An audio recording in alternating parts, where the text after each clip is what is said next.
I mean, 18 was literally like half a lifetime ago for me, and it kind of peaked there, you know? What did? Life. Oh. Yeah. Oh, not for me. Definitely not for me. I mean, I'd already experienced Beast Wars and ReBoot and Shadow Raiders. What else is there? And I'd already gotten laid by that point, so, you know, Game over, man. yeah, I'd say it was I had a good run. You know what? Success. Everything past that is just a bonus. Yeah. Yeah. Living on borrowed time. Wow.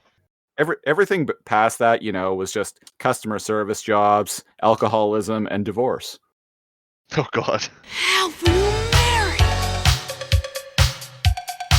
ReBoot. What's a gnat? You're prepared for a giant monster made entirely of nulls stomping around mainframe? I've always wanted to do that. How do you plan for that? Is this still happening? Greetings and salivations, ex-humans. Welcome to Alphanumeric, the podcast where three 90s Canadian kids talk about the animated TV show ReBoot. We discuss every episode in order, starting from the beginning. Today we are talking about episode 6 of season 2, AndrAIa. It premiered November 9th, 1995 in Canada. I am one of your hosts, NeoCal, and I am joined by a co-host, Christopher Siege. Sanitation, listeners. And we have another host with us, AP Snidler. Hello. It is I. How are you, fellow sprites? Good. Good. Looking forward to discussing AndrAIa. I'm feeling so fresh. I feel like I just popped a Mentos. Wow, Oh, you're on fire today. the fresh maker? Yeah. The one and the same. I notice you had to giggle. You had to giggle through my intro, didn't you? You can erase it. As you do. Or As as one I do, does. in this case. Do you like how I pronounce ReBoot? ReBoot, eh? ReBoot. I know Yeah, all 'cause- about ReBoot. Yeah, because we're up here living in Canada, eh? Just watching them sweet 90s cartoons. We're up here in the Great White North, eh? Yeah. Yeah, even though they're a Canadian show, they came out here later than America. We're just getting them now, eh? Yeah, we're way behind. Yeah, we're way behind. Yeah. Yeah, see, I had to cut open a coaxial cable, and pull out some of the copper wire and wrap it around a coat hanger, you know, and then I take the coat hanger attached to the cable cord and I hang it from the ceiling of my igloo, and I get a real nice TV signal. Yeah. Yeah. Yeah. I had no idea where that was going. That was going. It's just like I should have known with the coat hanger. That is some 90s poor kid shit right there. wow. It is. Speaking of 90s shit, we have a show being made at the beginning of this episode called AndrAIa. Which Soup's on. soup's on. That joke was funnier the first time. I know. But I'll make it every time. Nice. I should have said checking in.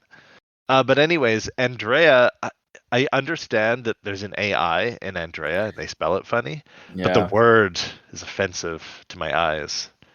Because the subtitles for the show actually writes it like that too. Right. Do you want to know why? Is it because she's an AI? Yes. Holy shit. What's Artificial the A intelligence. I actually, you know what's funny? As I was going to bring that up too, because I kept on getting offended by the way they would put the capital AI near the end of AndrAIa. And maybe it was called AndrAIa. AndrAIa. But then it clicked that it was artificial. Yeah. Yeah. Finally put that together, did you? Yeah, you know what? It was one of those things I just paid attention to until just now. Well, now you know. Now I know. But World's yeah, there's greatest detective on the case. Well, speaking of World's pretty Greatest Nothing, Hmm. we got a terrible reboot TV show being Oh my filmed. god. Oh, and horrible. they're recreating the what was it, the Season third 1. episode, the Quick and the Fed. Yeah. Yes. So we have a bunch of binomes on a set, Yeah. 0 and 1 binomes, and they're clearly, like you said, recreating that episode. Yeah. Odd episode to recreate. When the show starts making fun of itself is when you know they've made it. Yeah. Yeah. And I actually think what is it? The binome has an accent for Bob. Yeah, he's like Australian or something. Yeah, Or something. Yeah. Some kind of Or accent. something. Yeah. Something. Yeah. I like how he pulls out a magnet and like throws it at the fake megabyte, and it bonks off of his head, and like the fake megabyte just picks it up and it, like holds it up to the side of his head. Love his like prosthetic chin. Oh yeah. And Yeah. his nose, Yeah. because they don't have noses.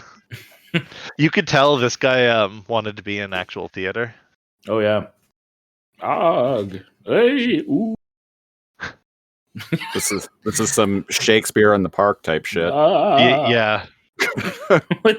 And he's trying to hold up Enzo, or the one who's playing Enzo, or the 0 who's playing Enzo.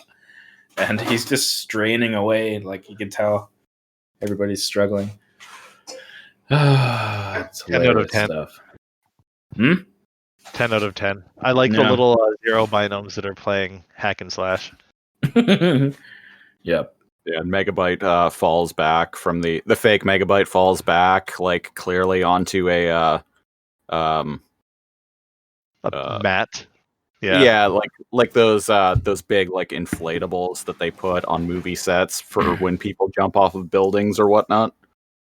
So he falls Yeah. off of it and onto it and bounces, and then the like hack, like the fake hack and slash like show up, and then they just leap off onto him. Which is what happens in that episode. So they've got some. I mean, at least it's faithful, right? It's a faithful Yeah, recreation. Yeah, and Enzo and Bob are just as intelligent. I think the one playing Dot could have done a little better, but Well, That, no. that was actually, interestingly enough, that was actually the episode where Snidler coined the term ex-human. Yeah, that is true. wow. Ex-human. But the Coming full camera circle. the camera zooms out and it reveals that Enzo is in the diner and he's watching Mike the TV. Yep. So he was watching that show.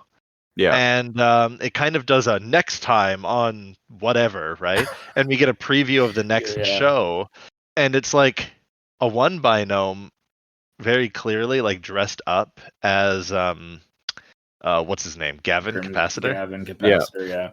Yeah, and they're recreating the pirate episode. Crimson Binome. I like Yeah, how his hat is literally just like a piece of like cardboard on his head. Yeah, they didn't even give him a real hat. Yeah. Oh man, this show. And he's like, "Oh, and why do you say that? Blah blah blah." And then the Bob binome is like, "Because I know everything. I'm a gardener." You hear the script girl on the like off screen. It's Guardian. Yeah. Oh yeah. She's like, psst, psst, Yeah.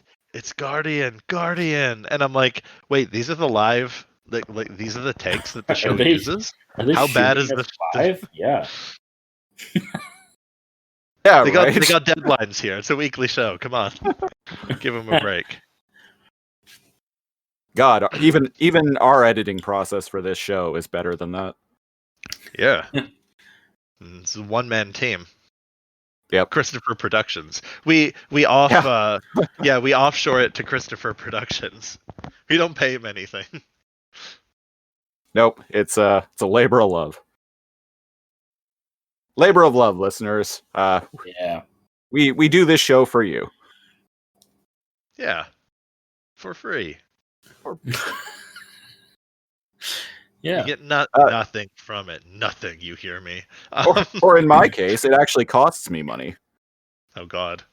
Yeah. But Think of it like I have a friend, and he's like, "Oh, I'm gonna stop like drinking on the weekend and put that booze money into like certain stocks." And I'm like, "Oh, I never thought about it like that." So if you think about it, if Christopher had smoked before, and he doesn't now, he's just putting his smoking and drinking money into ReBoot. well, actually, I did smoke before. I quit smoking about 6 years ago now. Oh, congrats! Yeah. Ugh. Also How on much the was that? also on the drinking front, I have been very good about not drinking during the week for the past few weeks, All right. which is an improvement. Yeah. Well done. Yeah. I hope. Yeah. Yeah. He says he takes another sip of his beer. That was soda, damn it. That was soda. He said so. It Wink, was a very wink. hoppy soda, I tell you. Well, speaking of hoppy sodas, we're back in the diner Back in the diner. It's craft where soda. Okay. where those little sunglass sodas are. And Dot is lecturing Enzo about like going outside and doing something besides watching Mike the TV. And wow, we get some heavy shit going on here. Yeah. He argues with her and he's like, "And go play with who? I've got no friends." Even his sister's always busy with her business. Bob is off in the games. And as we look at, there's an active GameCube going on. Inside the game, Bob's playing that episode 1 game. Oh, yeah. Another callback to season 1. Yeah. I can't remember what that game was called or if they even called it anything. But he's playing with some... It was the game from the first episode, the Tearing. Yeah, I can't remember if they gave that game a name or if they just played it. Space Wars. Space Wars. Space Trunk. Wars. Star Trunk. Star Trunk. The last yeah. integration. Yeah, Star Trunk. And he's in it with two binomes we've seen before, speaking of Star Trunk. And one is gold and red. And the other has a toupee. Yeah, one is Jean-Luc, the Zero binome, and the other is Captain Quark, the one binome from Talent Night. Yeah. This must be their favorite game. Yep, they live it. Yep. Their method. So he's angry at them for some reason, and he's like, "Oh great, the planet's gonna explode in 10 seconds." And so it cuts back to Enzo arguing with his sister. Wait, does he say 10 seconds? Yeah, he's like, "Oh great, a whole 10 seconds." Well, because Jean-Luc and Captain Quark, they trigger some kind of detonator within the planet that they're playing in. Yeah, it'll reveal why they've got 10 seconds later. I was just thinking because, like, in this show, like, a second it has been depicted as being a long time. But maybe time, maybe they exist in real time in the games. Probably. Well, that would mean that they would be in inside games for days at a time, and that's not the case. Oh. I don't know. I don't know. But he kind of maybe it's just a nod. Maybe it's a cheeky like, "Oh, a whole 10 seconds." But we cut to Enzo arguing with his sister again, and he's like, "Oh, I could have had fun with Bob in the games." And as anyone who's watched like season 1, it's been a continual like thing between Enzo and his sister, with her being increasingly like upset with Enzo's involvement in the games. Even though they've had some games together where she seemed fine with it. Like, do you remember the game where they were like shooting cannons at each other? Right. Like Yeah. gentlemen shooting cannons. Yeah. Yeah. Yeah. But anyways, and I guess Enzo, like he's not allowed in games whatsoever now. That's what it's suggesting. And even Dot, she's like, "Oh, games aren't supposed to be fun; they're dangerous." I feel like that's a little nod to things to come. Yeah. And she says you should never go into one without Bob or myself. And if you've watched the show with us up to now, she's probably right. Yeah. Because he definitely has done that recently, as a matter of fact. He just did that 2 weeks ago. What one did he go in? Bad Bob. Oh, he went in without them, but Bob still ended up getting in the game, right? Yeah, but he was separate from him. Yeah, he did technically go into the game alone. Yeah, because Enzo didn't know. Enzo was trying to stop the user, right? Yeah, and Dot gave him shit for it at the end of the episode. So now he has a curfew. He's not allowed in games. It's bad times for Enzo. Took away his N64. Oh shit! Yeah, that's heavy. Whoa! Don't do anything drastic here. Let's not get hasty. Yeah, And Enzo's argument is that games are really fun, and I bet Bob's having the time of his life right now. And we cut back to Bob leaving Hoth, and the planet explodes behind him in an energy surge. If there were planets nearby, their robots might be transformed. I was just gonna say they might be hit with a quantum surge. So yeah, Bob struts into Bob's Diner after the game ends. Pissed. For the listeners, that was a nod to our other podcast, Too Much Energon, where we do exactly this, what we do on this show, except about Beast Wars. There may have been an Energon surge. Power surge, if you will. A quantum surge. Quantum, right, quantum.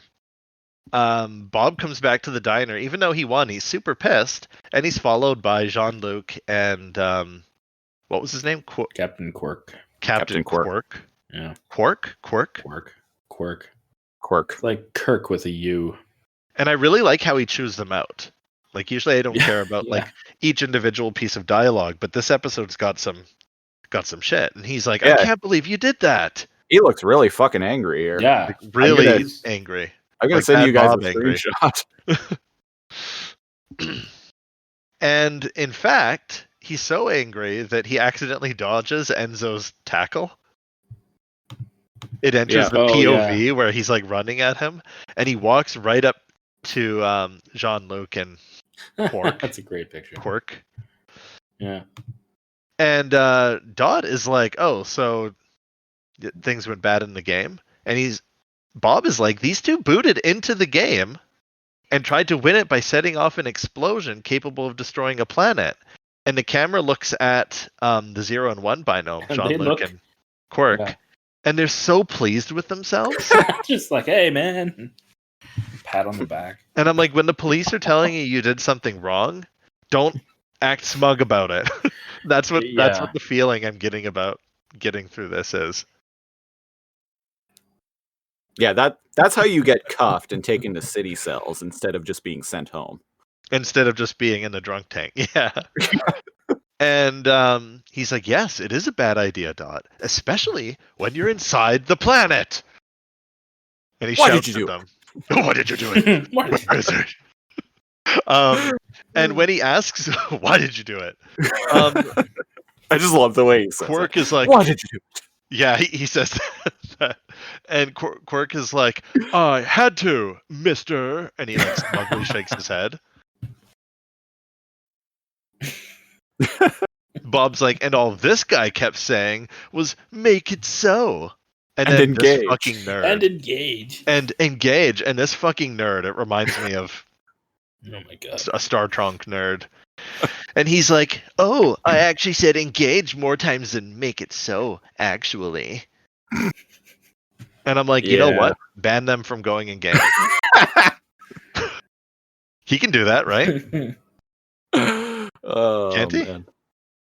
No, better yet, send them into a game alone and let them get nullified. Oh, Jesus. It'd be That would worth be a destroying. fucking wake-up call. It'd be worth destroying the sector for. Unfortunately, he has to mend and defend. Yeah. Yeah, I Well- guess technically he can't ban people from entering games, can he? No. No, not No, he really, because can't.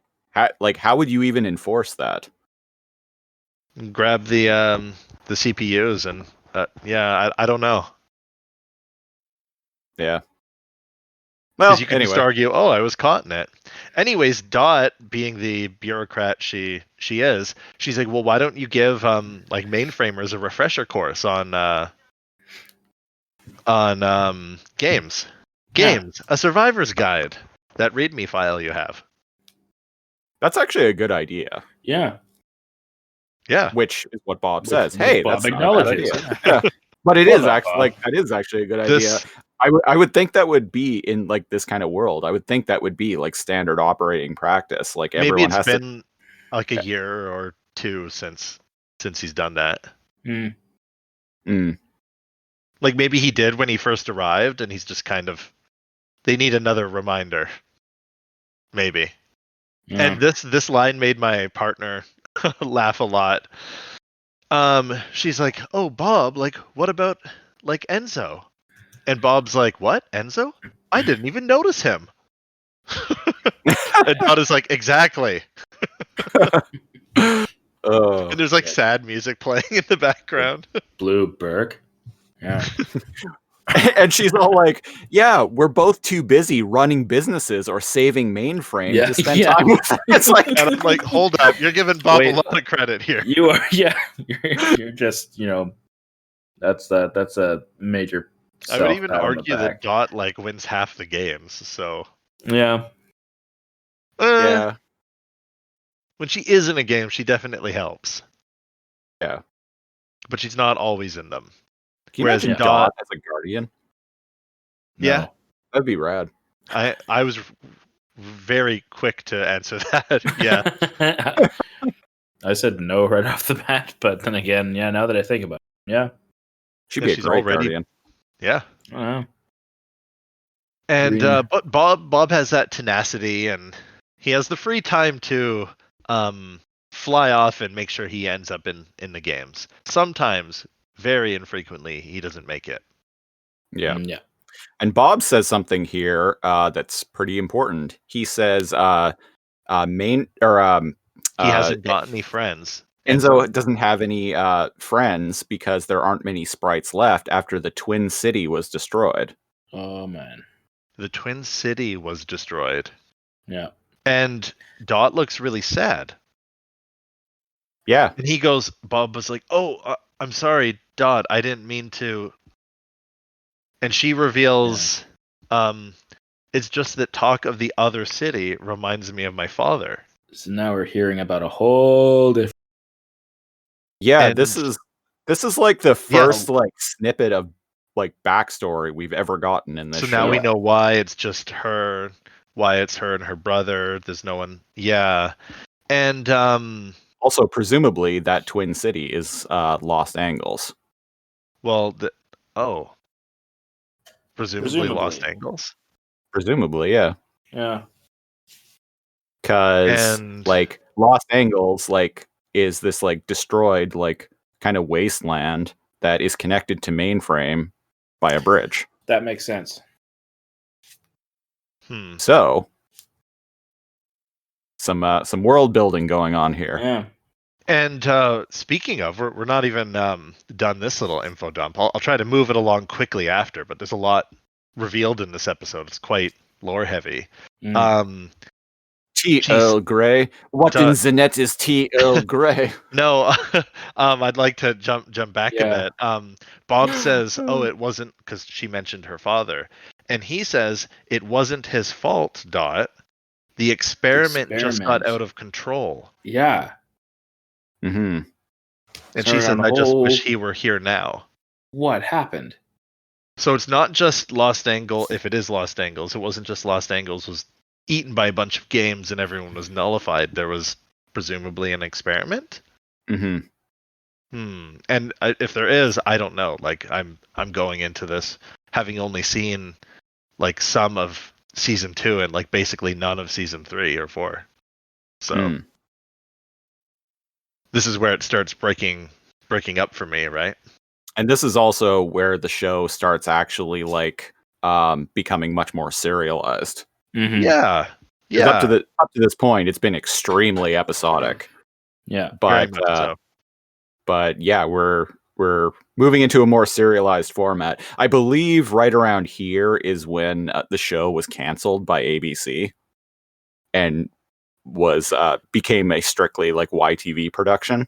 It had to have been because its whole tone and everything changes. Yeah. They're For the just like better. well, ABC can't we're not with ABC anymore, so fuck it. We're going to do what we want to do. Right? But yeah, to comment on what Christopher was saying, Cecil was talking about Earl Grey tea, Yeah. which I think is a Picard favorite. It is. Yep. Earl Grey. Hot. But Cecil acts like he doesn't even I like know Earl what it Grey. is. Yeah. And he gets angry and What in the net is tea Earl Grey? drives away. Yeah. Kind of. Yeah. Floats away? I don't know. He tracks away. Tracks away. There There we we go. Yeah. I don't know. We got there. Yeah. Yeah. So what's there's nothing else much in this scene, so we could probably Well, we got Enzo. Oh wait, says there's something one. pretty There's sad. one thing. Yeah, there's one thing And- here. Bob says, "Hey, why don't you go play with Frisket?" This is actually really funny. Yeah. And he goes, "I don't." He's like, "Where is Frisket anyway?" And Enzo's like, "I don't know. He's not my dog." And he says, "It's really weird." He says, "He's feral." I've never heard anyone pronounce the word feral as feral in my entire life.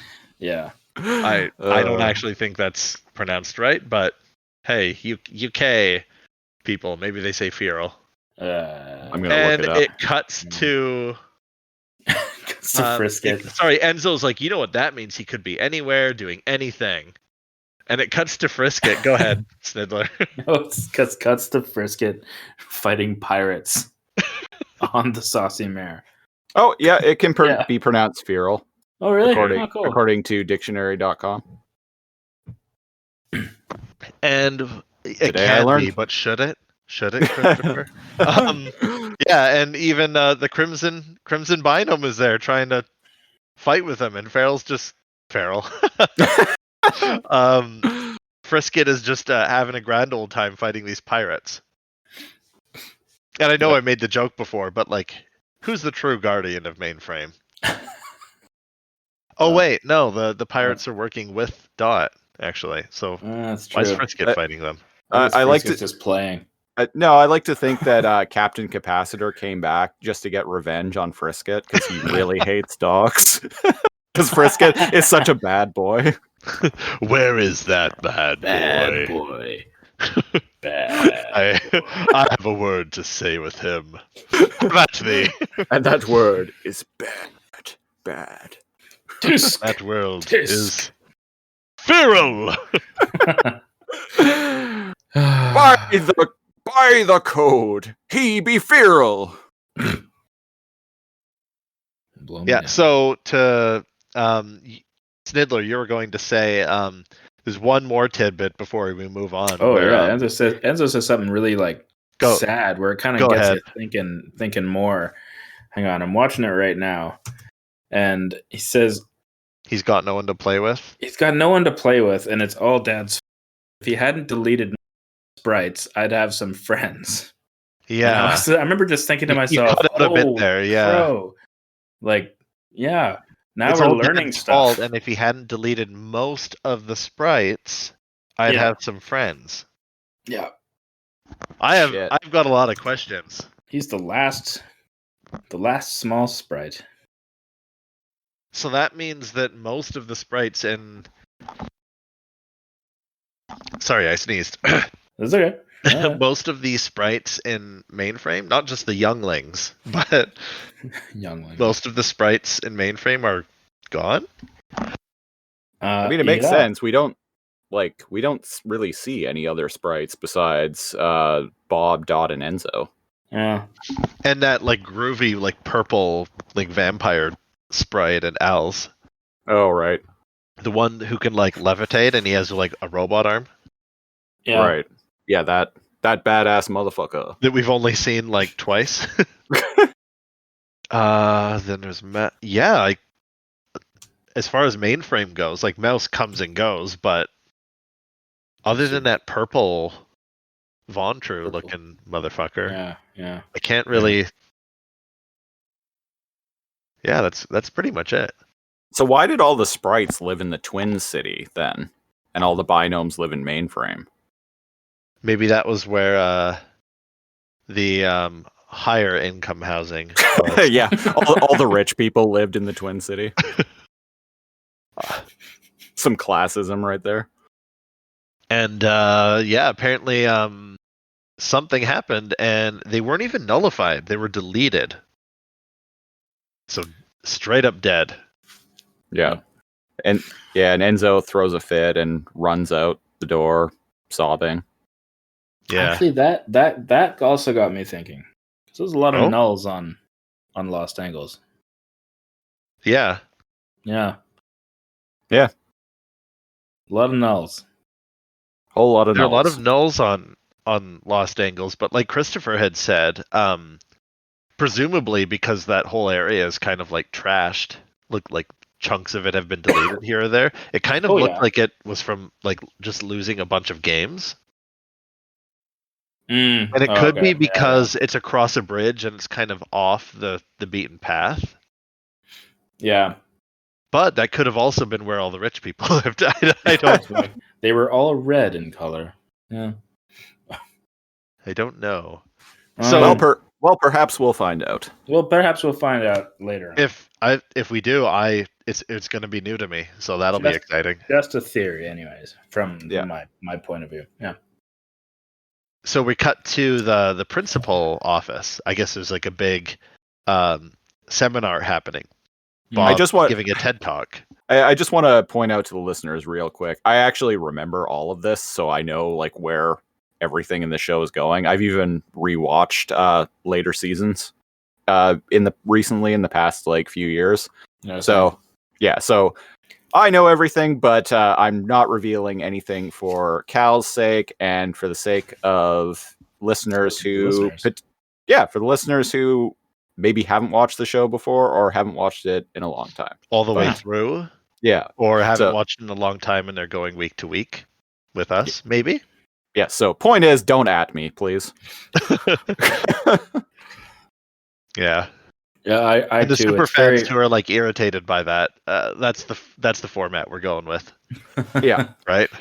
I too have rewatched ReBoot quite frequently, and it's very hard not to get ahead of myself. It's easy for me because I just haven't seen most of it. There you go. Yeah, but we're taking this one episode at a time and acting like we haven't seen it before. Yeah, basically, we're treating it as if we're. I'm not acting like I haven't seen anything else before. It's authentic, people. You get the Cal experience. We're actors. The Cal experience. What does that entail? I couldn't even begin to fathom. Some mood lighting, some smooth jazz. Oh my God, excuse me. People belching. Oh God, I hope not. That's the Snidler experience. That was the Snidler experience. The Snidler experience is a room of silence with just in the darkness in one of the corners you can't quite see. Right? There's a flicker of light, and then you just hear like crunching chips.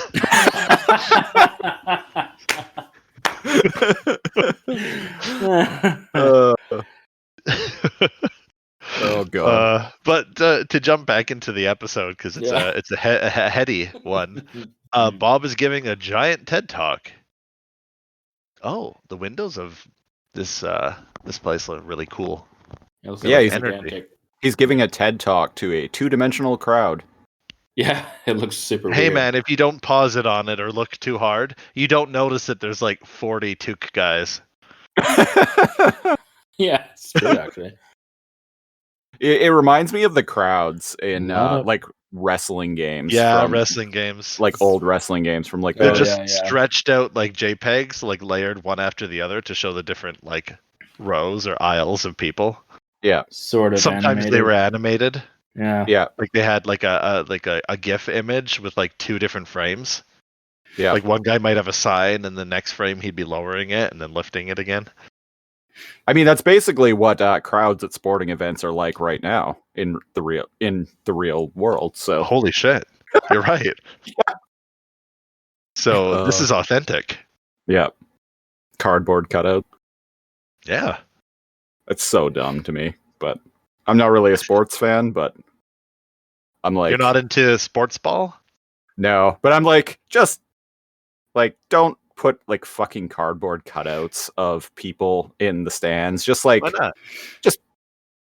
there's nobody there. Like, there's nobody in the stands. Just own up to it. they have people in the stands, but they're only allowed to operate at a certain capacity, and they need to be spaced out. Well, now, yeah, I'm talking more like back like last year, like when the MLB season first started. Like there was nobody was in the yeah, there was nobody in the stands, but they had like cardboard cutouts, and apparently, I think some baseball game in like South Korea, I think it was, bought sex dolls.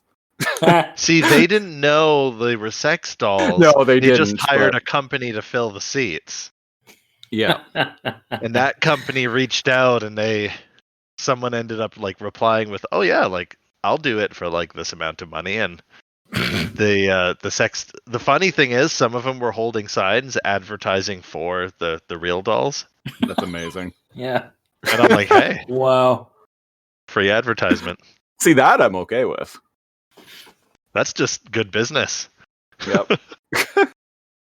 But the kind of good business Dot does. yeah, and we got some Wow. good Bob business Wow. here. Yeah. He's Bob actually business. like getting across to all the binomes. Yeah, I've He's never talking actually about how heard- he defeated the Hydra Yeah. and touched the Golden Fleece and won the game. Apparently, the Hydra only has 7 heads. Oh shit. Yeah, so it keeps growing 2 more every time you cut one off until it's 7. Then it's dead. Mm-hmm. That's how it worked, right? I think so. Yeah, sure. Yeah.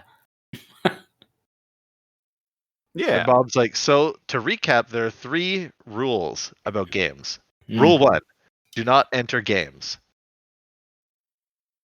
A game cannot hurt you Hurt you. if you if are you are not not- in it. Sorry. No, that's okay.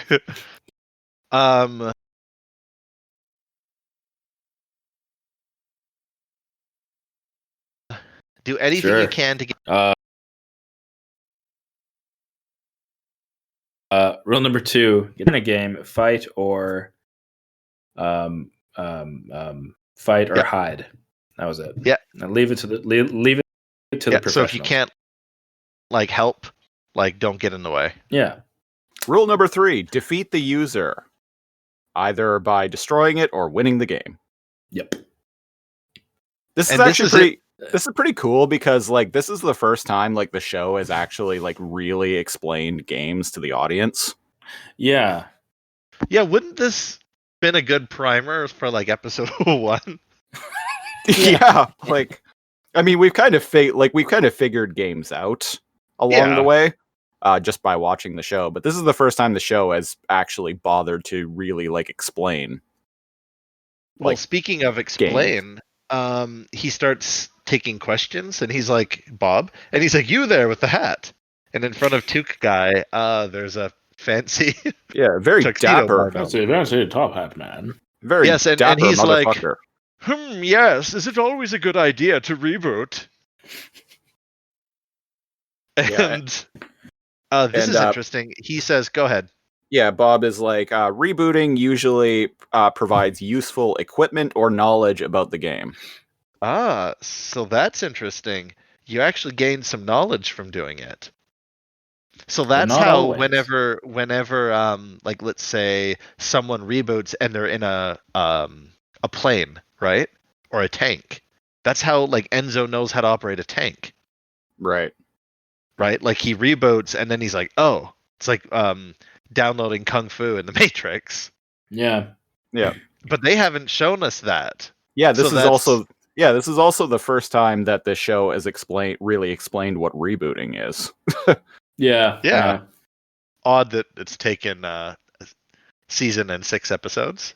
Yeah, this would have been a great first episode of the show, Yes. honestly. Yeah. Oh yeah, good point. Yeah.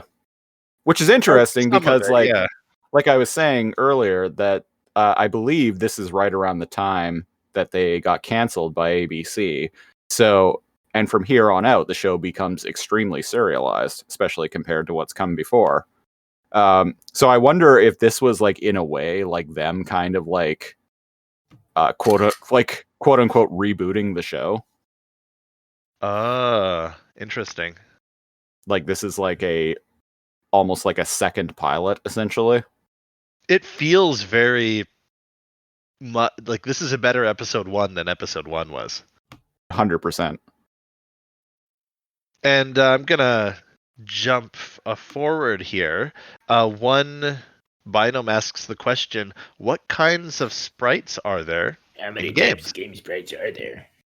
Yeah, he's like a carpenter Binom. Red green type. Yeah, and Bob says there are aggressives, defensives, passives, chaotics, and a recent addition, artificial intelligence. For Oh. 5 sure. types. Yeah, the summary is aggressives only attack the user. Defensive tries to block or delay anything. Chaotics are more dangerous than the others because they attack the user and mainframers.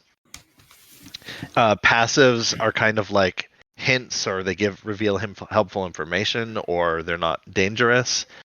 And AI learn from their experiences and adapt and change their strategy. Yeah. Mm-hmm.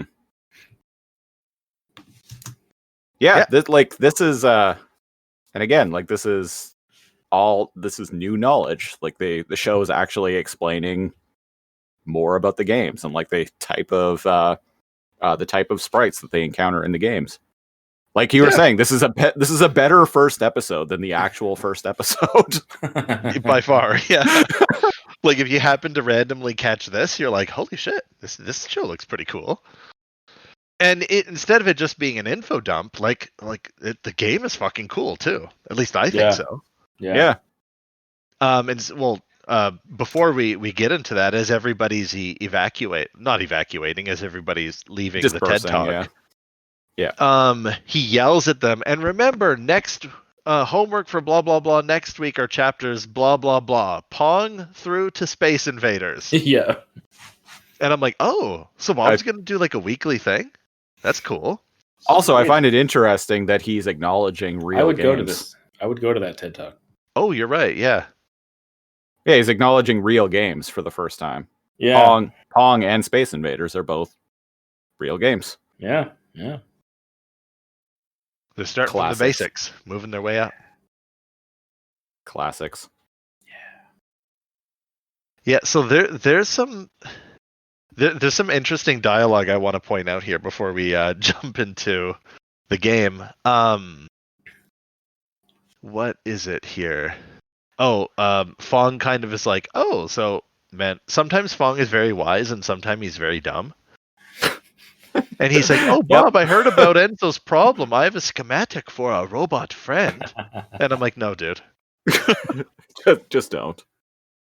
Even Dot's like, Fong, I think he needs some real friends. Yeah, that's almost more sad than not having friends. Yeah. Having a robot friend. As And your it's not only going to friend. be a sprite or a binom or anything, right? It would be very, very basic. Yeah. And then before they get into it too much, Although I will say, I would actually love to have like an AI pal, like just have There's- like a cyborg with like complex AI just hanging out with me. I'd be down with that. someone to play video games with and definitely not have sex with. Definitely not. Definitely not. No, just Wink. a friend. We're just friends. Yeah, Wink. yeah. Wink. Warning, incoming game. A sexy lady voice, and it says, warning, incoming game. Like she does. Like she does. Like she do. Like she do. Like she does. And Bob's like, she Fong, do. where's the cube gonna land? Ooh. And this is weird. This is really weird. Did you guys catch this? Fong goes, "Oh, this is bad." And then And- Bob goes. Yeah, go Sorry, ahead. go on.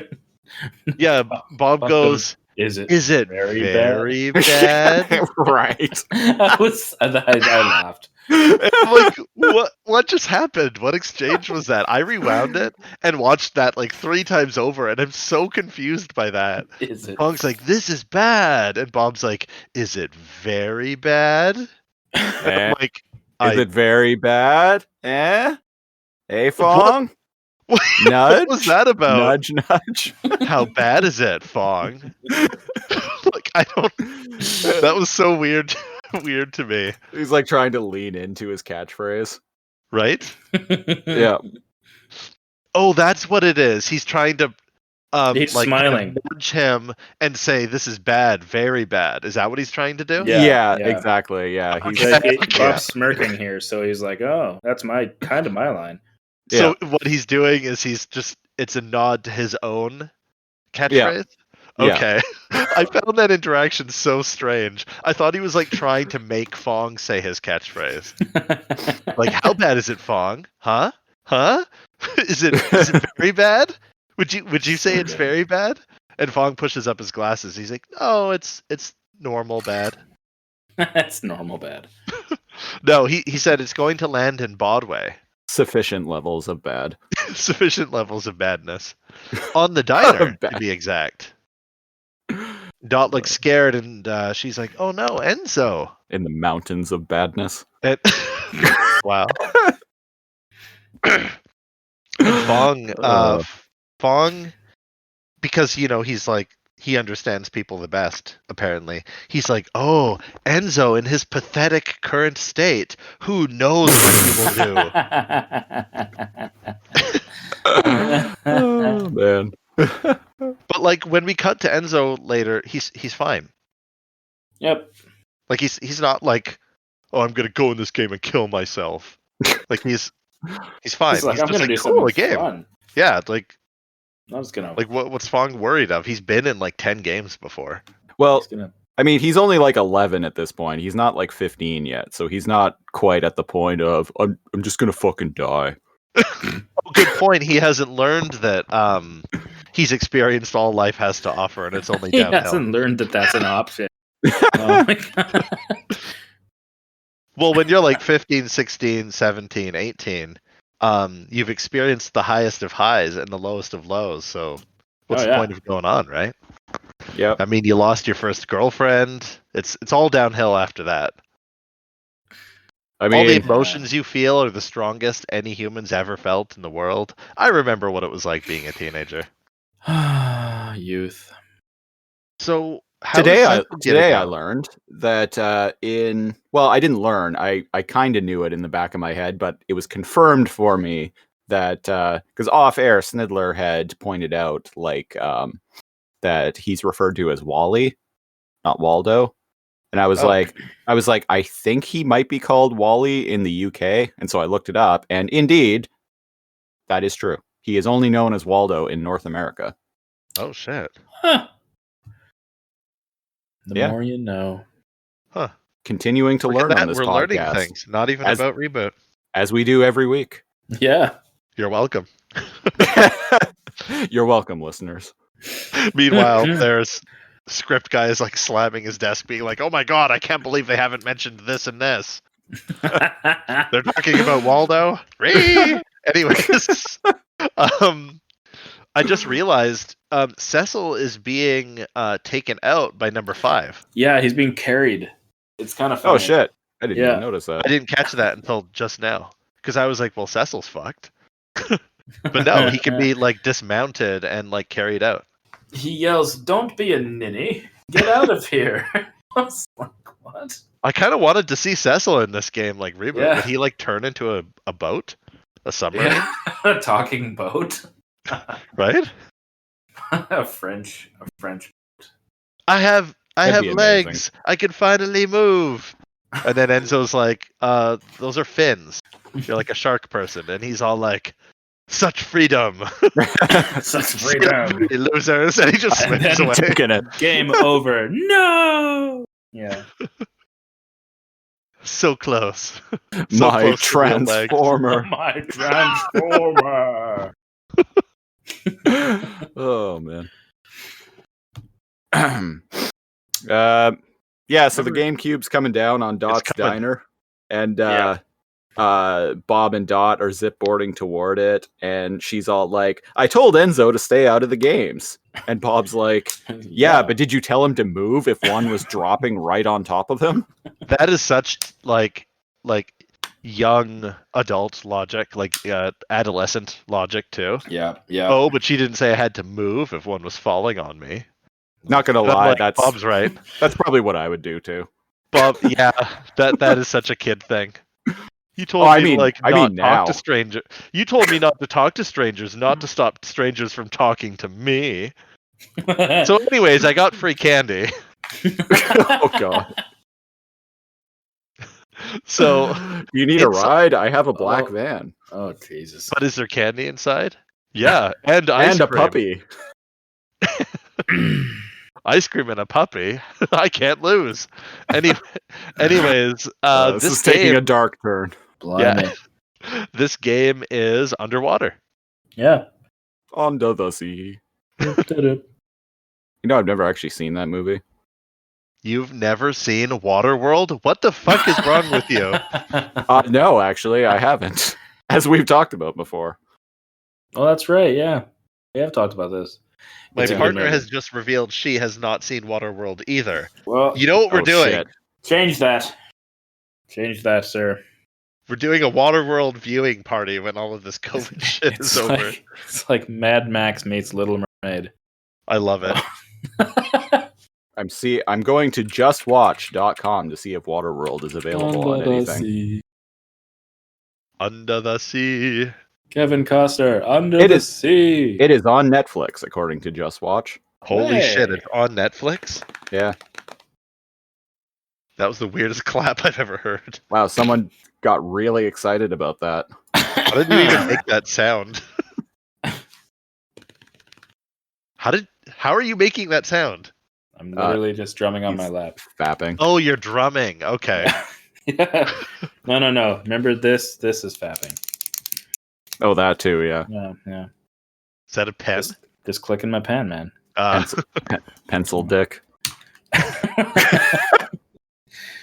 We're talking about a Speaking of different show pencil now. dick, we got Enzo here in a ship. The ship looks like a fish. Nice segue. I've been getting better at some segues. Yeah. I really knocked some segues out of the Speaking park of- when Speaking of we had a guest. segues. This is not about segues. It's not. Oh. Segways Don't don't even- work underwater, damn it. You know what does work underwater? Hey. Ayo. So I was hoping that this would be some like Hunt for Red October shit. The first time I had watched this, when I was a kid, I used to watch that movie with my grandma. She fucking loved it. So I'm like, oh shit, this is gonna. Here we go. But then it's revealed that he's in what kind of fish are those again? An angelfish? Yeah, something like that, right? Yeah. Kind of. Yeah. And I'm like, oh, okay, that's cool. A Russian Connery. A Russian Connery. Well, it is kind of Hunt for Red October if you think about it, They're but underwater. reboot style. They're underwater. They're hunting something. Yeah. So there's a. It's not a sub. But according it's to the chart. reboot wiki, there is actually a reference to the Hunt for Red October in this episode. Okay, I knew I wasn't crazy.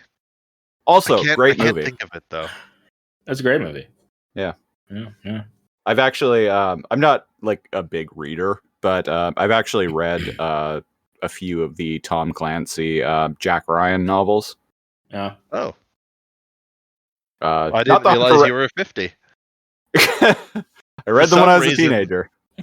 Wow, for some reason, like everyone I've met who's been super like into those, they've all been like white dudes in their like late 50s to Yeah, older. they're dad books. They're dad books. Yeah. Yeah.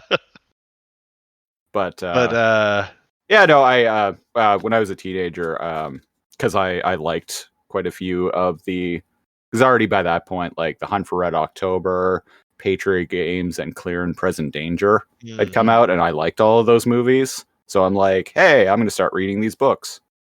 So I did, and yeah, nothing more to add to that. Oh, all right. Well, at least when you retire, you have some reading to do. I have so many books on my shelf that I have not read, Oof, I kind of feel that. including some of the later Witcher novels. I've read the first like 3 of them, but I don't know, man. I don't know, man. Ain't got time for that. Got it. Yeah, too busy watching ReBoot and recording podcasts. Yeah. Speaking of reboot, I actually really like the forums that Dot and Bob reboot into. Yeah, they Yeah. look badass. Like they're fucking badass, and I don't think like fish people have been more badass in anything since this. Maybe comics. Maybe there's some badass like mermaids in comics, but they look fucking savage in this. Yeah. Merman. Merman. Merman pops. Merman. And I'm not a furry, a scaly, a fishy. I don't know what you would call it, but I kind of agree with Bob's thoughts. An aficionado. Oh! Oh my. Thank you, ladies and gentlemen. Christopher will be here all week. How long? How long? Cue the Benny Hill mute theme, and I'll start. Then I'll let myself out. How long? I gotta know. Have you been waiting to use that? It was right off the top of my head. Oh, okay. Well, that's awesome. He's been waiting since Fully. last episode, where he says he was not an art aficionado. I completely forgot about that. Speaking of aficionado, Art is dumb. aficionado, Bob is checking Dot out, and I am too. I'm kind of a fan. I really like her. In her. I really like her. So reflective. I really like her complexion and her eyes. The black with the red and like the purple skin. She looks hot. She could pull a vamp look off pretty well, I would say. She is a hot fish lady. She is a hot fish lady, and Bob is a sexy fish man, and he checks her out. She does a little twirl because she's holding a trident too. Mm. Yeah. And Bob is like, wow, Dot looks amazing. Or he thinks it. Yeah. And he even says, what a babe. Yeah. And she hears it because now they're telepathic. Yeah. Which, given that they're underwater, makes sense. Like, how else would they communicate? Yeah, she tells him, I don't know, clicking sounds. Some sort of like don't seals click underwater to find prey or to find each other or something? I know whales have whale songs. I don't know. Anyways. What do I look like to you? A marine biologist? No, an aficionado. Damn it, Jim. I'm not a marine biologist. I'm aficionado. Keep recycling that one, actually. That was pretty good. Pretty fishy how that shark was pulling my leg. Ho. But yeah, basically he's like... C for Catwoman. C is for Catwoman. Oh God. I'm I know referencing exactly this what you're the referencing. 60s Batman movie. Yeah, there's like You the scene how showed me they that clip. how they just the like hilariously stupid way that they put they put together that the four super criminals are working together. It's so It's dumb. so bad. We'll have to link It's- Snidler to it It's after. it's amazing though. I love that movie. So yeah, they have a little back and forth. Bob's thoughts were shot to Dot. She doesn't. She gives him kind of like a smirk because he's all like, "Oh, wow, check out that tail." Yeah. And wow, they look really good too. It feels like their budget's bigger. Like they had fun with this episode. Yeah. Like she looks really cool. He looks really cool. They look different though.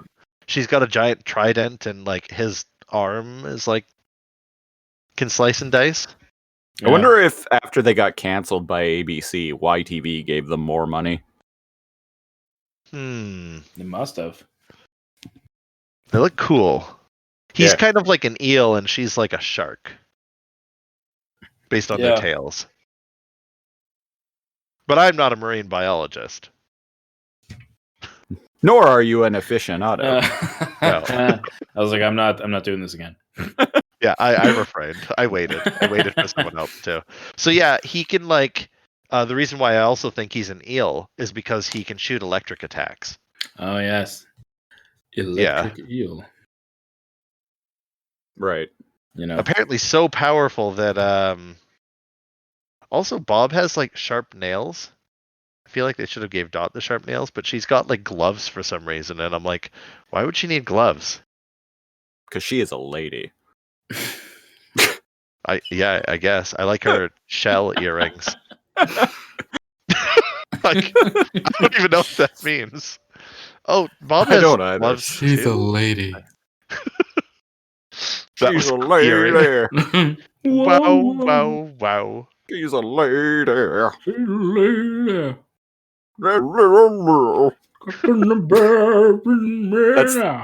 That's the underwater version of that song. So we just sound like Creed when we're singing underwater.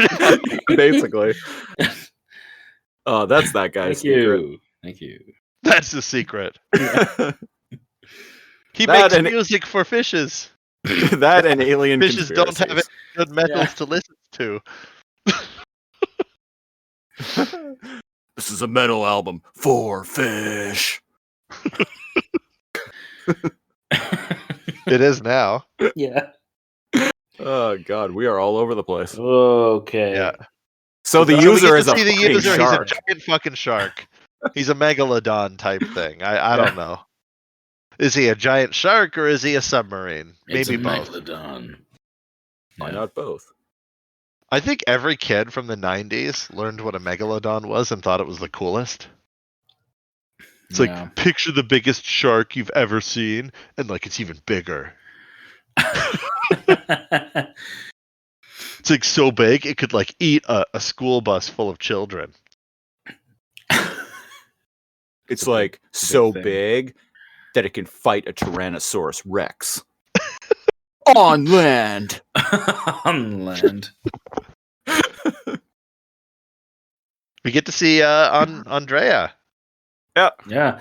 for the first time. Yeah. Fish girl. Yeah, she's like a fish girl underwater. She's got a boomerang starfish. Yeah. She actually has legs though. She's got legs. Yeah, she's not a mer woman. She's What- an amphibious creature. The male version of a mermaid be a mer butler.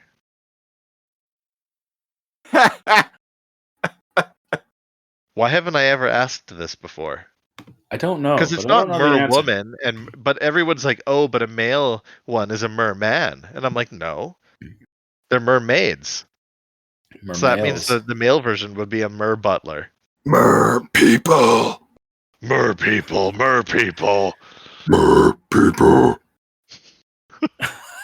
What is happening right now? So what's happening is AndrAIa is throwing a starfish boomerang, and it cuts right through the user, smashes him up a bit, and comes back to her.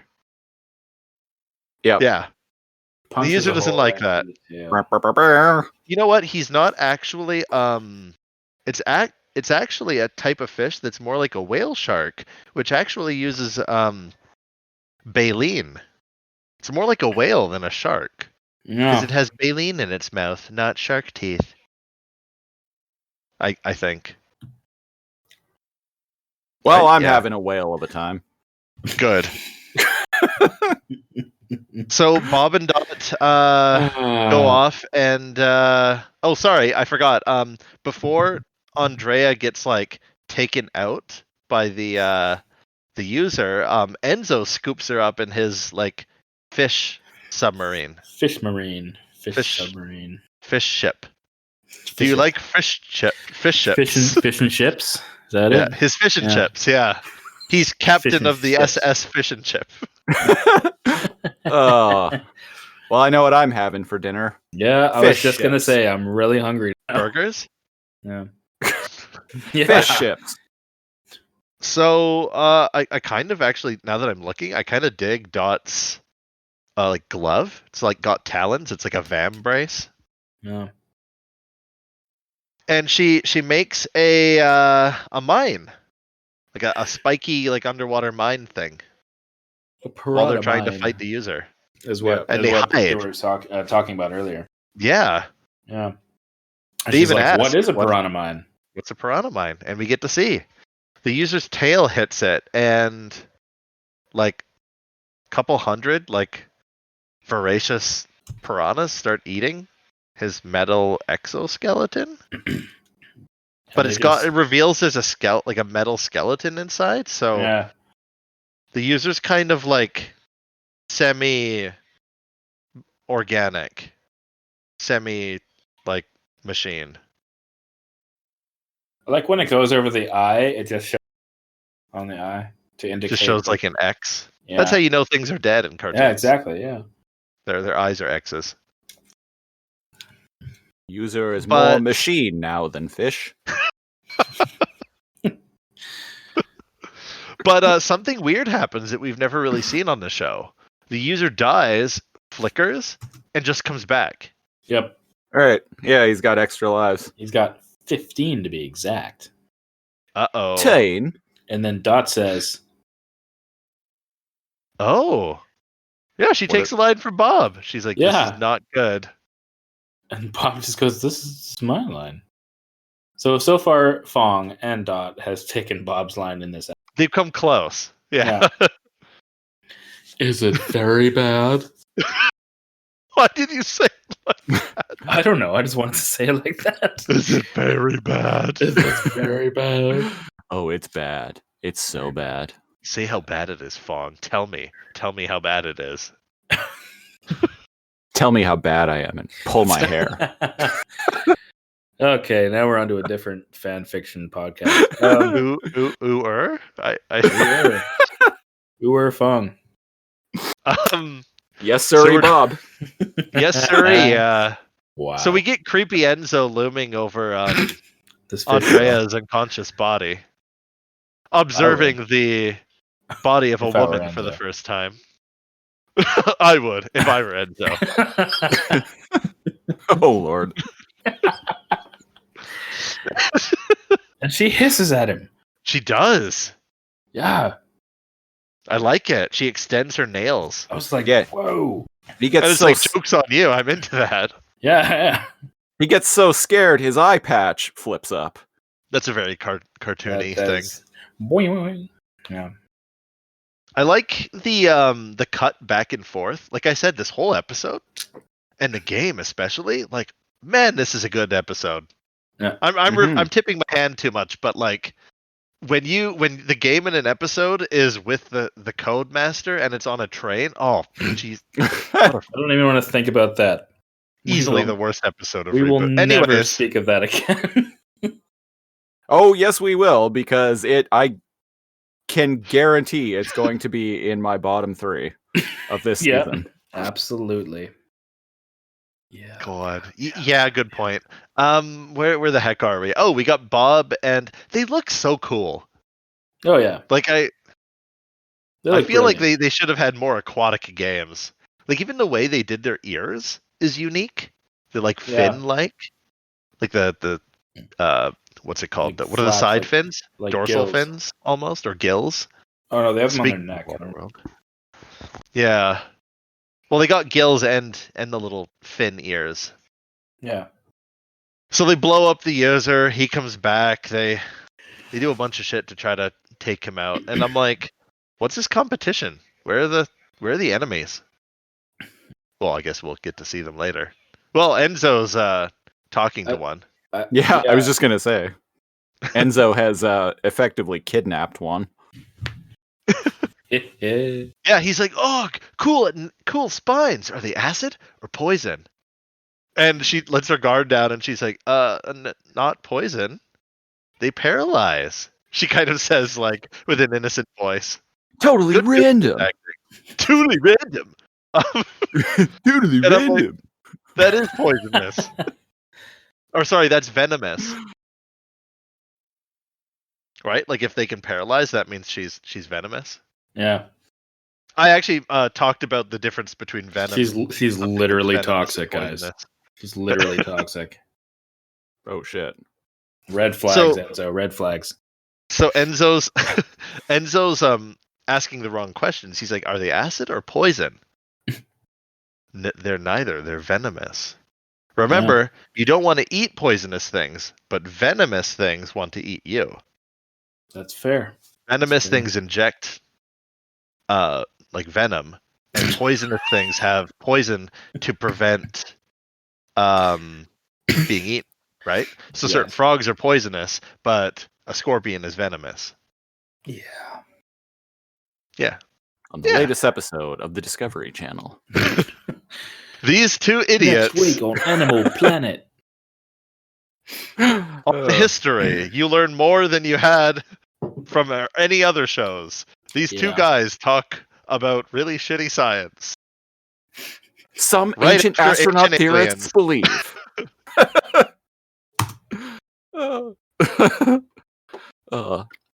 Sorry. But the way the sun, the way sunlight bounces off the pyramids at Giza on a specific angle might be linked to extraterrestrial visitors. That was actually like 1,000. I can tell that you've actually watched the show because that is Yeah. 1,000% on point. Yeah. Yeah. No, I've watched the yeah, shit out of it. yeah, Ancient Alien. I don't watch it regularly, but like it's one of those things that like if like there's nothing on, but I'll be Sorry. like flipping through the channel guide and like I'll see that Ancient Aliens is on. I'll be like, oh, I'll put that on. I exaggerated. Back when I lived with my ex, and we actually had cable. I caught it here and there, and I set up the recorder to grab that every now and then. So by watch the shit out of it, I mean I've probably seen like 20 episodes here or there. Yeah, But yeah, I me loved too. it. And you have to know what you're getting into. Don't go into it and believe anything, No. No. Mm-mm. right? Like if you're viewing it as like a science show, you have problems. Yeah. But No, anyways, but we're not talking about. It's cool to think about. I believe it. It's yeah, cool to it's think kinda like- about, yeah. But yeah, like you shouldn't take stuff like that seriously. It's Well, I find the models and everything for like the flat earthers come up with really interesting for like yeah. I storytell or DM dungeon master like different games and stuff, and straight up the flat earth, like some of the flat earth models I'm going to use for like a D&D game. they're really well thought out. Nice. Yeah. It's dumb, but I'm going to steal it for a fantasy game for sure. Yeah. But sorry, we're not talking about Ancient Aliens. We're talking about And The Hunt for Red great October. hearing. Yeah. Oh, right. Like just crazy good hearing. She does. Yeah. Through the walls of a submarine shaped like a fish, through a tunnel underwater. She can Yeah, hear even though she's wolf inside yells. of a ship, Yeah. she can can hear- just sense them. She can sense wolf yells. And I don't know if wolf yells make a sound. I've never heard don't? one. They go, He just like cut off. I Apparently did? it was loud. why did I cut off? I hear Polly Shore. What's happening? Yeah, basically I turned into Polly Shore. Yeah. Ollie Shore. Yeah, so they dodged the wolf Love that eels. And the wolf eels are going, rough, we were hungry. Arf. And yeah, arf. Arf. Bob slashes an underwater stalactite. Is that the top one's on the top? Yeah. Yeah. Sure. Stalagmites are the ones on the bottom. Yeah, let's go with that. Yeah, stalagmites are on the bottom, I think, and stalactites are on the On the top, yeah. No. And it kills the user, but And when you When have the a user- phobia of them, it's called a stalag fright. oh, somebody put in the badump sound, and by somebody I mean editor, and by editor I mean Christopher. Wah, wah. No, give that guy a badumps Bum, bum, bum, bum. or that. Wah, wah, wah, wah. So I do underwater, actually have the soundbite of the he Price is does. Right He's fail used horn. it before. Oh, I bet. So caves scare the fuck out of me. Underwater caves are like next level. Like this is fine because it's a TV show and games, but like, man, there's underwater spelunking, and that is insanity to me. Especially when you find out how dangerous it is, and it's like, oh, like there are danger signs underwater because like people die here, and like people still go and make the dive, and like you have a limited amount of like oxygen, and I'm like, why can't they bring more oxygen? It's just, I don't know why people would do something like that. It's like a freehand like rock climbing. I get anxiety even thinking about that shit. Well, I'm aquaphobic, so I definitely won't be doing that. How about Snidler? Are you a deep sea diver? I would like to try. I've never actually done it. I've done spelunking. I've gone into caves and climbed up waterfalls that are like really, really far into a rock. Oh. Yeah, no, it's kind of cool. I've done some minor spelunking, but nothing like that. When you go did into some- like this really, really tight door thing with a lock, and that's like the height of claustrophobia. Like as you go do it, you're kind of like, oh shit, I'm gonna die. But then The as soon as you get claustrophobia down, would get me. it all opens up. So it's super dark, but if you have a light, you're fine. But it's just, there's no light can get in, but you have to have a flashlight. But I'm only down with spelunking in Gotham City. yeah, that would be fun. Long story short, Snidler found Batman. Yes, he was nice. Nice. Yeah. Did he make you the new Robin, or were you too old? No, I'm not in good enough shape. Wear these boy shorts. Did you Put on these boy shorts? Come with me. did you I'm gonna call you Robin. No, I don't want you to call me. Just go with it. You answer to Robin from now on. Who the hell do you think I am? I'm the goddamn Batman. I am the knight. You look like Christian Bale. I'm the fucking knight. Yeah. Anyways. First night. My shoulder. First night. I don't suppose I can bug you for a shoulder massage. I'm not wearing a jock strap. Or am I? Ho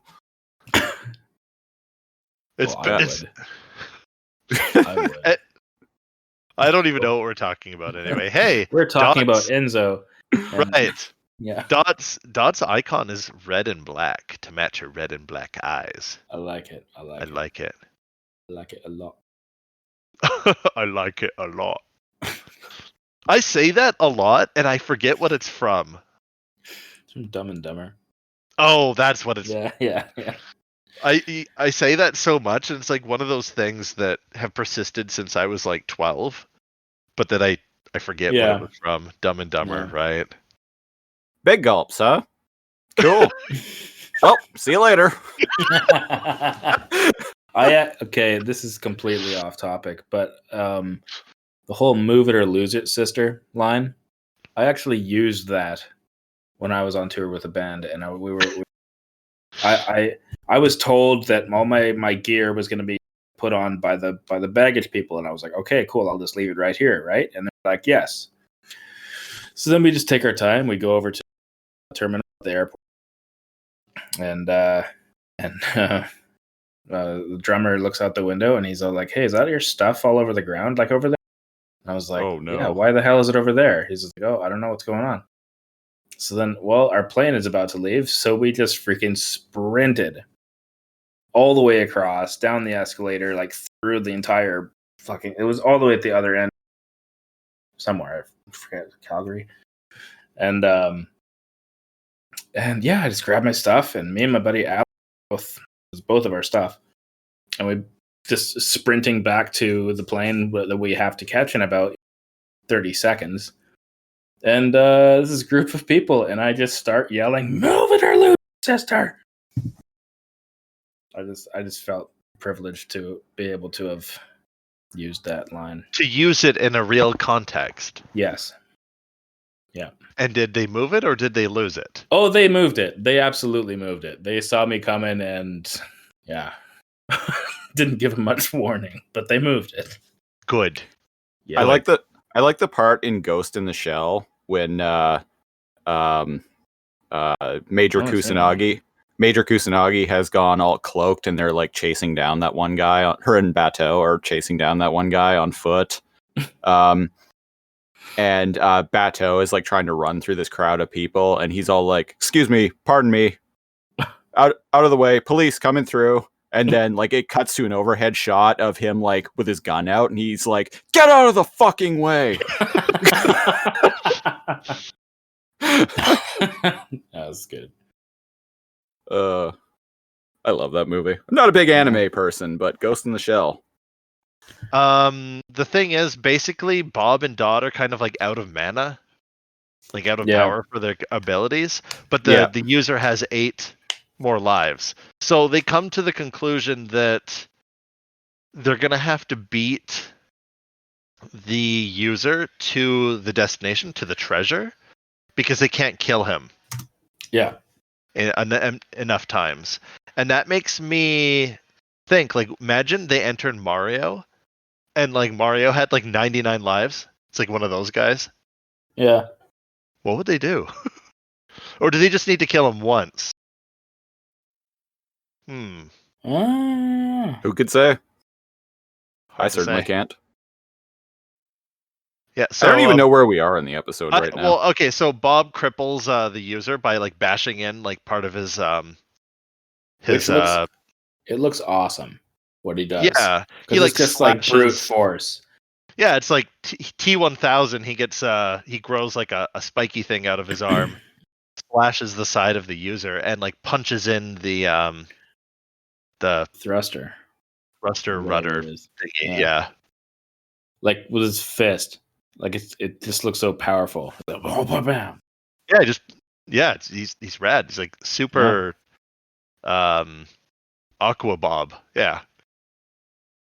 And so that'll slow him down, and that's smart, because if they just killed him, he'd respawn fully. So he's just slowing him down. And I was like, oh, good job, Guardian. That's actually some good problem solving. They can't beat him. They can't kill him, I mean, so they have to beat him. Yeah. So Enzo is now telling jokes, recanting stories of his Guardian days, but basically he's telling it from the perspective that his friend Bob is this like guy who always gets in embarrassing positions, and he's the Guardian. Yeah. He's literally telling the story about how like, oh, and then Bob, like his feet didn't even touch the ground, and his damsel, like, because he rebooted as a damsel. Yeah, it's weird that they keep calling back to that episode. Right? It's not like that was a great episode. No, it wasn't.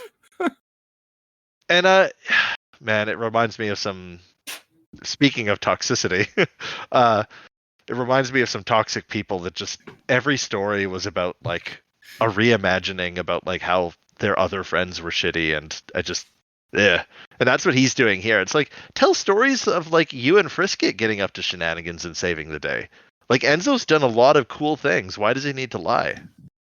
Like, hasn't he? Impress a I think girl, he has. duh. Yeah, but he's Also, done lots of cool shit on his own. He's been on the Guardian thing when he first met her, though. Yeah. Yeah, I mean, When like she woke up. Yeah. he could tell the Hissed at him. story. He could tell the story about like, you know, Bad Bob, where he helped get Bob to Megatruck. Like, Yeah, and then how his red dog like dodged the mines with smell-o-vision. Yeah. yeah. that was a weird part, but he's done lots of cool stuff. How he like saved Mainframe after he accidentally like slowed down the clock time. Right. Well, I mean, he's the one who caused it, I but was just gonna say. how he convinced Old Man Pearson to pick up his lightsaber and defend Mainframe. Like, he's done a lot of shit. Come on. How he escaped Megabyte with his dog. I mean, mainly thanks to the dog. Basically, sell the fact that you have a cool dog is what How I'm he trying stepped- to say. How he went through the Stargate, Yeah. And saw the supercomputer. I've seen things landed you on people Abydos. wouldn't I've believe. seen things. Yeah. Rest in peace, Rutger Hauer. Yeah, so I'm gonna jump ahead a little bit so we can. There's some fishing around. AndrAIa helps Enzo. She takes over the controls because she knows how like the shoal torpedoes Yeah. swim, the patterns they swim in. Yep. Yeah. Enzo's got a big goofy grin. She's got The user fishy shows fins. up. He's She's all got like fishy alpha. fins. He's all like alphanumeric. Yeah. He's like totally random. Enzo says some Enzo bullshit. Yeah, they fire energy manta rays at the user. They blow him up. And I'm gonna jump ahead a little bit. He's the water where Bob and Dot are is like reddish. Yeah. He pulls out his like Wolverine. Bob says, "Dot, are you claws. okay?" Yeah.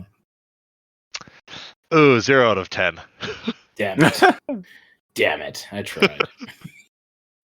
Yeah, they swim into some blood water, and Dot's all like, Bob, why is the water red? And Bob's all like, I don't think I want to know.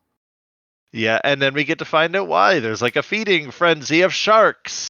Because there are fucking sharks everywhere. Fucking sharks, goddamn. It's like the lions of the ocean. Except you can't get in a car. Yeah. And something weird happens, and I remember this all from my childhood. A giant great white goes to bite Bob, and he holds up, because his arms, he's got 2 like sharp talons. He holds up an arm and closes his eyes, and almost by accident, the shark just swims over top of him. I don't think it was an accident. Oh, it was definitely an accident. I'm It was an looking at it accident? right now, yeah. Yeah, he closes Okay, his eyes, and almost by accident, the shark swims into his blade and cleanly just gets cut in half. Yeah. And we see that it's hollow, right? Like they're game it's sprites. great. Yeah. There's nothing inside. And then like very 3 other sharks cartoonically- are Yeah, go ahead. watching, and their like jaws drop and in shock, and then they turn around and swim away. Yeah, like that was it.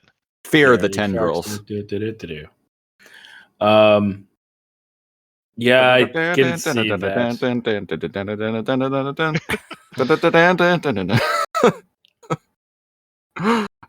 Anyway. Speaking of Yeah. what is that, Benny Hill? Yep. The user makes its way past them, and it starts entering. There's like underwater dragons or hydras, like some sort of Atlantean society. Ancient, Very Yeah. like very quick sidebar. Watching pro wrestling fast forward with the Benny Hill theme is hilarious.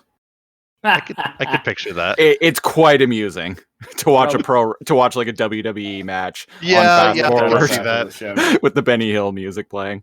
I can't even remember how I did it, but like how it happened, but that just coincidentally happened sometime, like one time a few years ago, and I'm like, oh my god, this is hysterical. No, it's funny. And that would I actually need to try that. Yeah, do it. I highly recommend It's it. so dynamic that I could picture that in my head being pretty funny. So the problem here, I just realized, is that Enzo didn't really realize what the plan was. So when they shot and destroyed the user, when he regenerated like at full capacity. Yeah. Right. So he got his mobility back, the shark user. And then as they're like racing towards the treasure, so I guess the user is trying to get to the treasure of Atlantis, right? Yeah. As he's racing off to it, like extra like jets, Yeah. extra turbines or whatever you call it, propellers, Come out. Yeah. come out like the side, like he's been saving his like boosters this whole game. And he like speeds off to go get the treasure.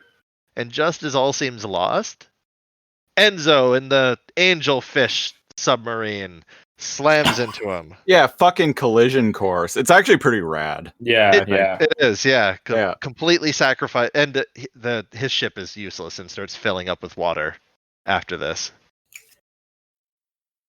And so that's their chance. And he's not destroyed because then he would respawn. He's just the user's wounded, Disabled, which is yeah. actually better Yeah, totally. because then he'd just Yeah. respawn and go towards the water again. I'm sure we've all played a video game where it's like shit. I'm at a checkpoint, like right before a boss fight. I don't have any health items, and my health is at like 10%. I'm just going to kill myself so I regenerate with full life. Never. I face it like a man. I'm pretty sure you told me once when we worked at Blockbuster. For the listeners, me and Cal originally met back in the 2000s because we both happened to work at a Blockbuster Video. Yeah. But I'm pretty sure you told me back then that you always played video games on hard mode by default. Yeah. And I'm just like, you're insane. There's two reasons for that. I'll give you a summary. I can rant about it a bit longer. One, normal is often like way easier than like a default difficulty would be, say, in the 90s. Right. Like if you played that fucking like Aladdin game on the SNES, Jesus Christ, how would a 12-year-old beat that? Right? Other than trial and error consistently. But I find like the default setting tends to be like kitty gloves still. Mm. And I find you don't really learn how to play a game well in a satisfactory sense unless you're being really challenged. And then you start learning how enemies move. I basically make every game the Demon Souls for myself. Right? Well, that's fair. And one thing I noticed playing Halo as well is like especially if you're like an achievement hunter, you're trying to get like all the achievements for beating a game on different difficulties and whatnot. It's a lot easier to play through the game on hard mode first and then go back and play it on easier difficulties than to play the game initially on an easy difficulty and then move up. That's fair. Because if you start off on hard mode, you're essentially like training yourself for that. Yeah. Whereas like when you play through a game on easy or normal the first time, that's what you get accustomed to. So when you go up in difficulties, it's like, oh shit. I never really rather thought than it about it, getting but that's a harder- good point. Yeah, so I don't do this in most games, but like Halo, I always like by default at least play on heroic difficulty, which is hard. Yeah. Um, Yeah.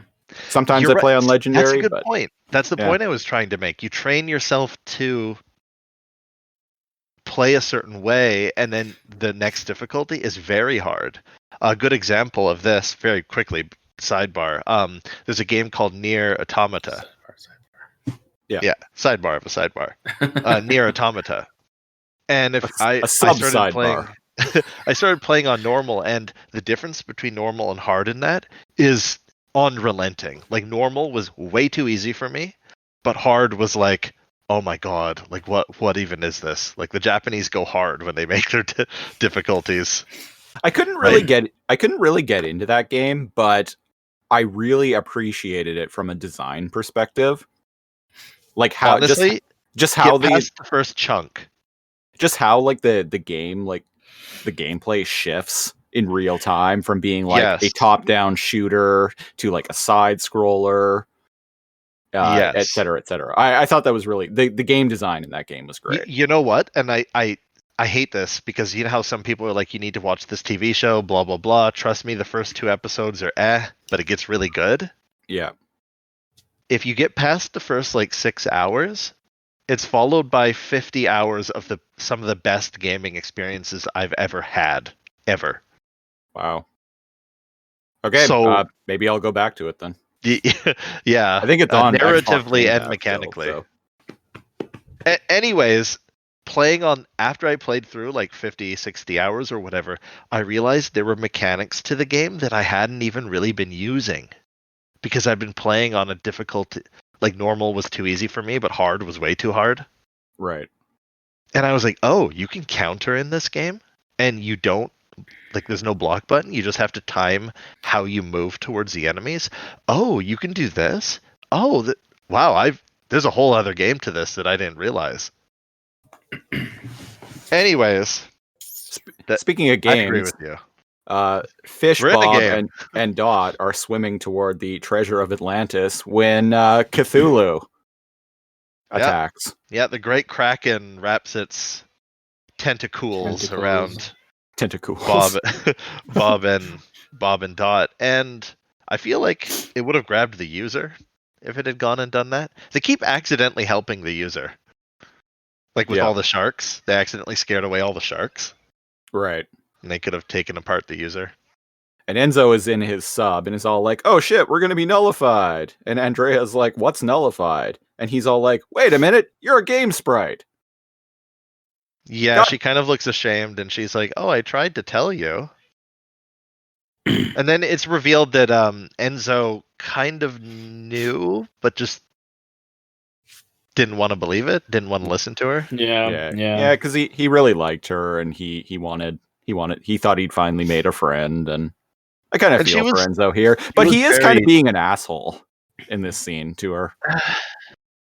He's a typical like unempathetic, like 10, 11, 12-year-old boy. Dickish. I'd say frustrated. Yeah, because he's like, "Oh, I wanted to be friends, blah blah blah," and he's getting angry and lashing out at her, though. Yeah, he's being an asshole. Yeah. Anyway, so she stabs him in the neck with her nail and paralyzes him.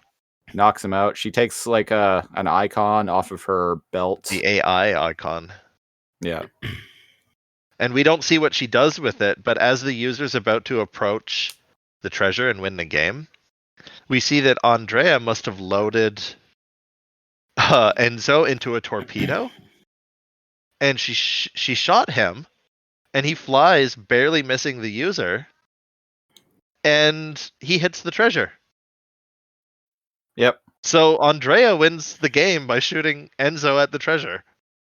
That's cool. That's clever. They literally couldn't have beaten the game if it wasn't for that AI. Mm-hmm. I never thought about that before. Game over. Yeah, game over. No. Something, stay frosty. Yeah, and Bob and Dot are all like, "Enzo, you're safe. You saved the day." And Enzo's like, "No, it was my Game Sprite girlfriend." Yeah, my Game Sprite girlfriend, and we would have lost if it wasn't for her. And the show doesn't beat around the bush. Bob is like, "Enzo, what's that on your icon?" And it's it's her icon from her. It's her belt buckle. Yeah, it's her belt buckle. Yeah. Bob taps it, and there's a gold light. And she manifests in mainframe. AndrAIa's here. And they're happy, and they hug each other. Yep, she explains she made a backup of herself and put it on his icon.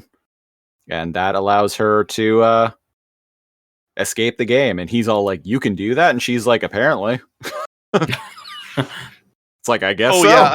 Which means, I've never done it before. I guess it worked. Apparently. Yeah, sure. Now, she said she downloaded a backup, which here's some existential,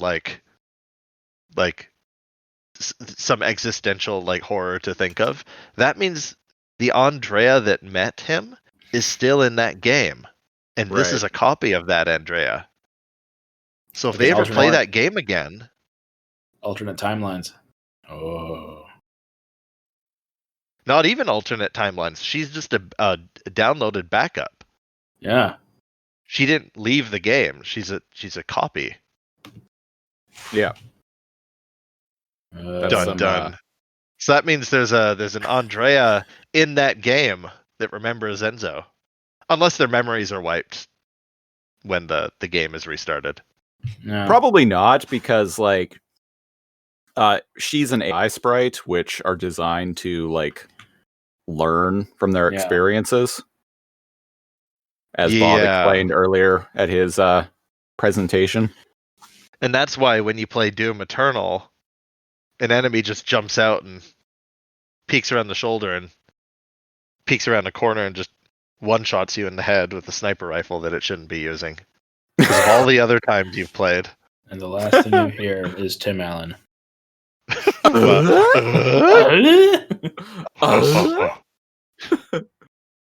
Wow. People are like, what the fuck is wrong with these movies? Yeah.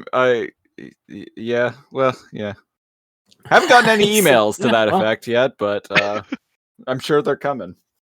A game And, sprite? Outside out- the game? What does it mean? Hey, why is she calling you Guardian? Credits. And she kind of quirks an eyebrow and he has this guilty smile. What a great ending. Just Yeah. everything ended up okay. Yeah. That was a great episode. It was a What great a- episode. That was way better than I was expecting it to be, honestly. Yeah. I liked this way more as an adult. I liked it as a kid, but like, well, I agree. I liked that way more It's good than I writing. expected. Yeah. It was great Yeah. writing. Holy. So I'm going to be Speaking treating of- this as the new, like, in my head canon, this is the new, like, series Episode premiere 1. of the show. yeah, Yeah. it's a great episode 1. It's a great episode on its own, but it feels like it should have been episode 1. But Yeah. on that note, here on Alphanumeric, we have the alphanumeric scale of rating that we do at the end of each episode, where all of the hosts for Alphanumeric give the episode a rating. It's a 4-scale rating from that was bad, very bad, to I don't think so, to that was easy enough, and the best being alphanumeric. So, on the scale, let's start with Christopher. What would you say that is? It is getting a high alphanumeric from me. I think this is one of the best episodes of the season. And indeed, the show thus Alphanumeric. far. Yeah. Snidler? This is getting an alphanumeric from me too. So much happened in this show. Really good writing. We've got some new characters introduced, or one, More? anyways. And we've got an actual story starting. Yeah. We're hearing more about stuff in this episode. Looking forward to hear where it goes and seeing where it goes. A lot of little tidbits of some past too. yeah. A little few Yeah. callbacks. Yeah. Yeah, to Dot and Enzo's dad. Yes. Something Yeah, and very bad happened in their past. Yeah, the mention of the Twin City. Yeah. I literally have nothing bad to say about this episode. I have no complaints. Again, And I was like trying to remember stuff. I actually am good this episode was when we're looking at it the way we are. So yeah. I too am giving it an alphanumeric. You'd think certain parts would be boring, like it's oh god, an underwater game. No, it was cool, and the pace was good. I was like, oh god, a TED Talk explaining what games are. No, even though we've watched a whole season, I thought that was good. It was really interesting. Yeah, So Your much homework. happened. It was really well paced. So much happened, and it was spaced out referencing properly. itself and making fun of itself at the beginning. Yep. The whole like, was it very bad? That was hilarious. It's great. We found Wally or Waldo. We know how Cecil leaves when there's a game falling on the diner. It's answered so many questions I didn't know we needed answering. Alphanumerics all around. 3 for 3. 10 out of 10. And 5 so yeah, stars. there's not much to say. We all really liked it. But I think there was something Christopher wanted to mention. Oh yeah. Yep. So listeners, I have a little giveaway. Oh. A contest, if you will. Ooh. So Ooh. I have in my possession a leaflet for a digital copy of the 1995 anime Ghost in the Shell. Sweet. Yeah. So it's only usable in the United States, and as we've discussed many times, we are Canadian, so I can't use it. So I figured, what a great way to make use of this digital copy of the film than to turn it into a fun little giveaway, especially since most of our listeners are from the United States. So to end this, this is a contest of sorts. To enter the contest, what I want you to do is I want you to send us an email to alphanumericpod, P-O-D, at outlook.com and tell us a story of your favorite, just your favorite memory involving ReBoot. It doesn't even necessarily have to be something tied to like a specific episode or anything, but just like some kind of favorite memory associated with the show. Like, I don't know, maybe you and your dad used to watch it together or something. Or maybe like they watched an episode on Christmas with a sibling and they remember it. Yeah, a story. Yeah, some kind of story. So yeah, send those in to alphanumericpod@outlook.com. Caveats are, again, codes only redeemable in the United States, so you have to be from the US. And what kind of code is it for? Is it like an Apple download? it is redeemable on moviesredeem.com. Oh. So I don't know anything about it beyond that, because that seems site legit. It came with my 4K Blu-ray copy of Ghost in the Shell. So it must be. Yeah. So yeah, caveat, you have to be from the United States. And second, this contest, you will only be entered into this contest if you send it by email. So as much as I love getting DMs on Twitter and reading comments on YouTube, you have to send an email with this story. Again, that email is alphanumericpod@outlook.com. The contest is going to be running for a while, all the way until March 17th is the deadline. And I will announce the winner on the March 19th episode of the podcast, which, by my math, will be our special Season 2 recap episode.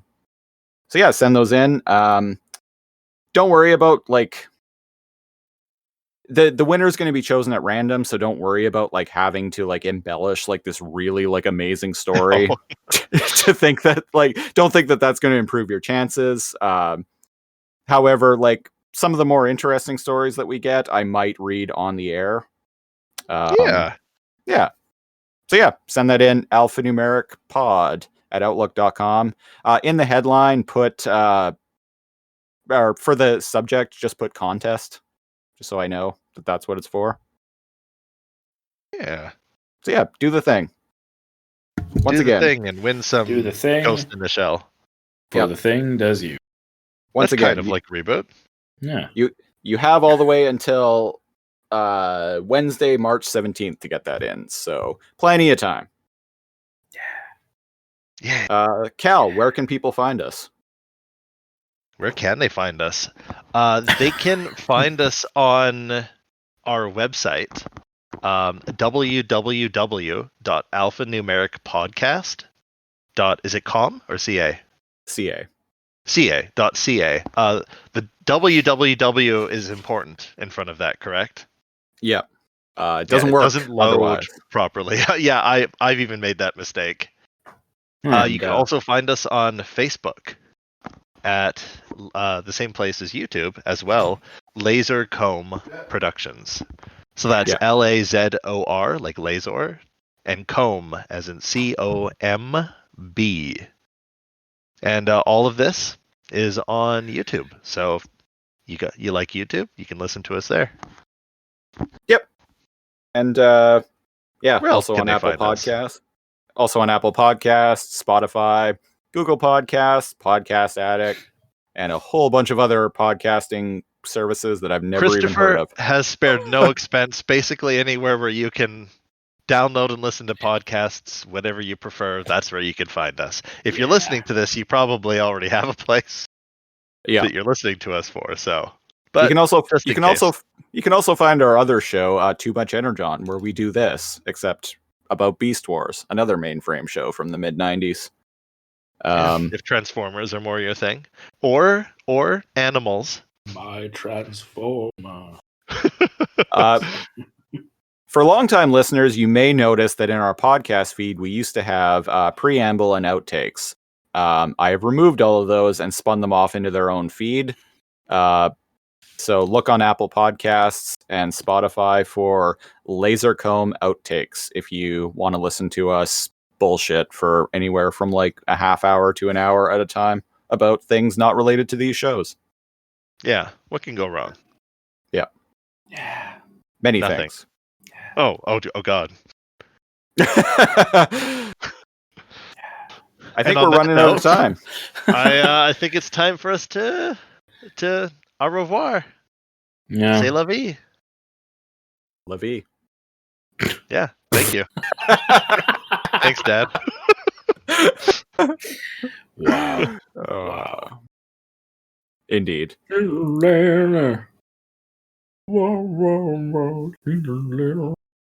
All right, we'll be back next week with the 7th episode of season 2 of ReBoot, Nullzilla. I'm really excited about this because it's one of my another favorite good one. episodes.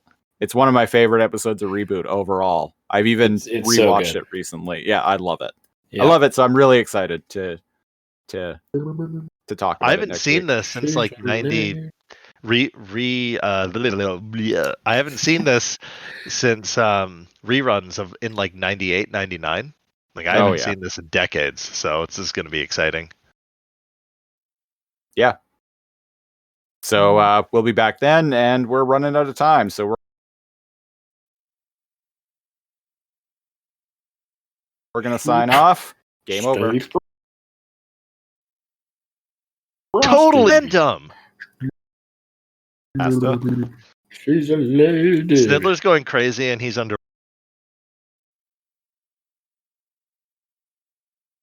Give now. a drowning man a glass of water. She's a lady. He made himself insane for you. You didn't ask for it, but you're getting it anyway. Probably just says "Stay frosty" and laughs. Stay frosty. Well, I laughed. And watch Waterworld, damn it. Yes. Professor Matrix. Yes. Thanks for listening, guys and girls and thems. Bye-bye. Bye. Bye-bye.